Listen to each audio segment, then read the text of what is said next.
Ao anatin'izay pejy fanabeazana izay hatrany kosa liana amin'ny fianarana teny anglisy ny tanora malagasy noho ny tsy fahafahana miala amin'ny teny pireneny intsony maneran tany amin'izao fotoan'izao, indrindra eo amin'ny sehatry ny asa sy ny fampianarana teo amin'ny sariny Mamy Rasoana Evatrany. Betsaka kokoa ny boky amin'ny teny anglisy ny fehezan-dahatsoratra amin'ny teny anglisy any anatin'ny tambazotra tserasera.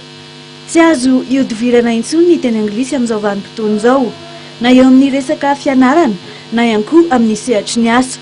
Ny teny anglisy moa izay teny voasokajy ho teny iraisam-pirenena, tafiditra ao anatin'ny teny enina ampiasaina indrindra manerana an'izao tontolo izao ary teny faharoa ampiasaina amin'ny lafiny arak'asa.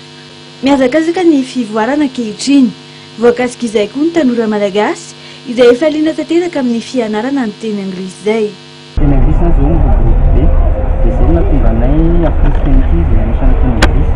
Akosika ny ankizy hiditra ao mpikambana atao filevanay, dia misy ady-hevitra kilalao maro samihafa ataonay dia amin'ny teny anglisy daholo izany rehetrarehetra. Be dia be mihitsy ny ankizy liana izany satria tsy afaka ialana foana ny teny anglisy izao. Na hoaiza na vasim-pianarana ny vetiny teny anglisy no matetika ny tena ilaina. Dia izay indrindra no mahatonga ny ankizy manantona ny filevanay, dia izay tsy mifidy sarangan'olona na mahay na tsy mahay na inona fa mazoto sy mazoto dia hianatra dia raisiny an-tanana.